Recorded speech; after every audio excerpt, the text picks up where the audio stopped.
এই ভিডিওতে দেখতে পাচ্ছেন পাখিটি কিন্তু খাঁচার উপরেই থাকে অ্যান্ড সে কিন্তু এই জায়গা থেকে অন্য জায়গায় মুভও সহজে করে না, যে এক জায়গা থেকে উড়ে অন্য জায়গায় চলে যাবে এরকম কিন্তু টেন্ডেন্সি কম।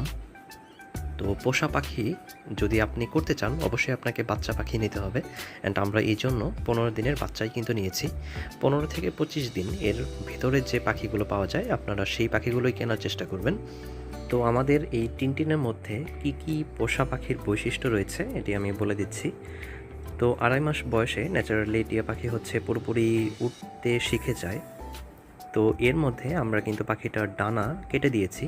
তো পাখির ডানা কাটার নির্দিষ্ট কিন্তু নিয়ম আছে, ইউটিউবে বিভিন্ন ভিডিওতে আপনারা পেয়ে যাবেন।